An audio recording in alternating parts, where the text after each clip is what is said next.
Alright, what's up guys? In today's video, I am going to be teaching you guys how to get the Fuji 400H film emulation for your Action 5 or Pocket 3 footage. I know I've been getting quite a bit of comments and people asking me about this film emulation. Some of you guys liked it. It's not for everybody. This is for people that like to play around with color like I do. I don't use Fuji 400H for all of my vlogs. I often switch between Kodak Portra 160, Kodak Portra 400, and so on. I edit depending on the topic and the mood and also the environment, guys. I'll probably make another video diving deep into color grading and kind of like my approach to it. If you guys are curious to see that video, go ahead and comment below and just let me know that you're interested in it so that I can take the time to make it, and so that way I know that you guys are going to actually watch the video. But let's get right to it. We're going to hop on here to my computer on DaVinci Resolve. You should be able to do this on the free version. If you are getting started in video, I highly suggest that you start with DaVinci Resolve. There's a lot of tutorials out there that are going to teach you how to use this program. That's how I learned how to use it, and there's, like I said, there's just an infinite amount of tutorials out there, from simple cutting, very simple editing, to super movie-like advanced type of editing and color grading. I know enough to be able to do my professional work with commercials, brand films, event coverage, weddings, and all that stuff. So I'm not like a super, specialist in anything. I just know a little bit of everything, and I would say a little bit more than enough to get me by to do my job. So anyways, let's go on my computer. Here we are on DaVinci Resolve. And this is a clip from my vlog that I recently posted about the vlogging community. If you haven't checked it out, please go check it out. I'll link it right here. And we're gonna go down here to the color tab. I really like DaVinci because it separates pretty much every workspace in like different tabs, so that way you don't have everything all cluttered up. When you are in the cutting page, you are there to cut all the clips. And then you can move on to music, where like the music note, where it's called, I think, Fairlight. And in that tab, you can actually edit all your sound and everything like that, and not have to have all these like little tabs open, or have the platform look just like overwhelmingly like filled with all kinds of dials and everything like that. So I really love that about DaVinci. All right, so here we are. We have a clip right here. This is filmed on the Action 5. 4K 30 frames per second, and we are at negative 0.7 EV. Just for those that want to know the settings and what camera I'm using, I am filming on D-Log. The reason I use D-Log is because of the softness. I feel like the normal color profile just has, it's a little too sharp for my liking. There's nothing wrong with it. I think the normal color profile and with the neutral and the vivid are amazing. They look great. It's just for my own personal footage, I like to use D-Log because it's softer. So here we're gonna we are in the color tab. Now what I'm gonna do is hit Command S, and that creates a node. The nodes are like layers, basically. The next node is always going to be on top of that, and if you create another one, it's going to be on top of that, and so on. So the first node here is just your regular D-Log M. We're going to go over to LUTs and grab the DJI Action 5 LUT and bring that over onto that node. Now we have the D-Log M converted to Rec 709, and this is the official DJI LUT. After that, we're going to create one more node by hitting Command S, and that's going to be a node on top of that. And this is where you're going to do all your creative coloring. You can either use the color wheels down here to get creative with it, and I can teach that in a separate video, but today it's all about the 400H. I use a plugin called I use a plugin called Dehancer, and it's pretty pricey. I think that if you're not getting paid or doing this professionally, I wouldn't recommend it. It's just too much money. Unless you got money like that, then I guess go ahead and buy it. But it's awesome. It's really cool. You drag that on top of the next layer, and as you can see, it's gonna kind of like desaturate things by default. We are in Rec 709, so I'm gonna leave it there. And the first thing I usually do is scroll down. You have all these options here. You got vignetting, you got overscan, you got like all these film characteristic effects that you can add on here. I don't touch any of those. I actually go down to grain and turn that off. There you go, because I like to have it clean, and I don't use the grain.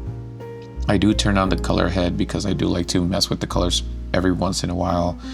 But the main thing I do here is go to print, and this is where the magic happens. You can use, this is where your paper is. This is what's gonna give the contrast curve to the image. I usually bounce between Fuji 3513 and Kodak 2383. The way I look at it is Kodak 2383 is more of a warmer, peachy kind of skin tones, where the Fuji film 3513 print, it's more of a cooler tone. It has cooler skin tones, and then the greens look really, really nice. They look like they have this like nice like evergreen look, and I just love it. I use it a lot when I'm by trees and stuff like that, but right now we're gonna go with Kodak 2383. And then what I do is I actually target the white here. You can go either cool or warm. I lean a little bit warm because that's the style that I like, and I bring it just about right there. I mean, you can do it to your liking. You can just kind of see that in your image. And then I go all the way up. I don't use film compression because that's kind of like basically brings down the highlights, ups the shadows. It compresses the waveform, but I'm not gonna do that. I'm gonna keep this very simple because I keep my color grading very simple for my vlogs because I need to be moving fast. That's how I'm able to post a lot of vlogs, because I don't take a lot of time. And then this is where your film stock comes in. Right now we have Kodak Vision 3. And we just literally, you have all of these film stocks, and we're just gonna go to Fuji. We're gonna go to Fuji, where is it? I think it's 400H. Yeah, Fuji Pro 400H. And as you can see, it already changed the colors to it, but it's still very, very light on there, which I prefer because it allows you to add your own sauce. I'd rather have a very neutral image. You can leave it like this and it'll look really good. Or if you want to get more of my style, I like vibrant colors. You can go to Film Developer, enable that, and then you can just add some color by bringing up the color boost, just like that. And I'm using Stella as a reference because I don't want her colors to be like super punchy, but I'm usually around like 40 to 60 on the points here, intensity, and that's pretty much it. That's all I do, guys, for this. You can see it's got a nice tone. Let's look at the before and after. Before, after. Maybe I should full screen it. There you go. You can see all those tones are really nice, and that's it. That's all I do. Once I have that color grade, you can literally hit Command C, copy that clip, and then you can just apply it to whatever other clip you want. You can go over here, start. This is fresh. You can hit Command V, or sorry, you can hit Command C, and then go to the next clip, like the one that's not graded, and then hit Command V for paste. And there you go, it's all graded. So usually when I do one, I literally like select all of them, hit Command V, and it pastes the exact same grade everywhere. And because I shoot in auto, the camera is gonna adjust the exposure perfectly how I like it, white balance and everything. I don't even touch it. I don't touch anything else. That's how easy it is to get that 400 Pro H look.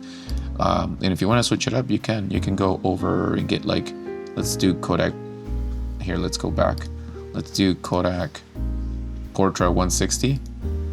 There you go. Now you have Kodak Portra 160. You can literally like look at all these.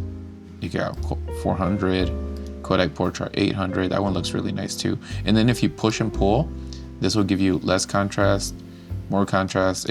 For those that like know a little bit about film, it's just kind of like gives you a different tone. Some of them go cooler and some of them go warmer, so depending on the film. But like, yeah, they got some really cool like creative ones. The color tones are really nice. There's like something like that if you want to get really vintagey with it. And that's it. You just literally, that's how easy it is. You just select whichever one you like, and with the film developer you can tweak contrast and stuff like that here. It's all sliders, super easy, guys. It's not like a LUT or anything like that. And no, I've tried converting this whole thing into a LUT, but you can't. If I do save it, it's only going to save for some reason my grading that I do in DaVinci, but I can't save the plugin effects into a LUT. I don't think that's how LUTs work. So I do have my own personal LUT that I've been using lately on my past vlog. Like on this vlog, I use my own personal grading. And in order, if you're curious in how I do that, basically here we're back to normal. This is D-Log. So if you're curious as to see how I color grade, I use the color wheels, and basically I like to add cooler tones on the shadows down here in the lift, and then on the highlights I like to warm them up and create more of a split tone kind of look. I kind of just go by the eye, like something like that probably. And then, and then I do add like contrast curve over here. If you go to the curve section,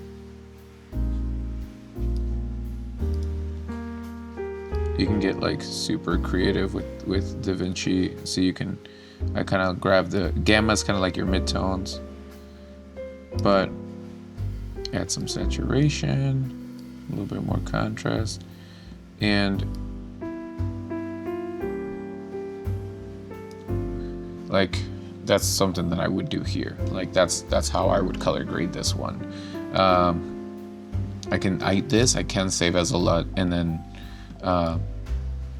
but it's not that hard, guys. With Dehancer, literally this is how I get my looks. But I've been lately custom color grading just because sometimes Dehancer gets a little bit too crunchy.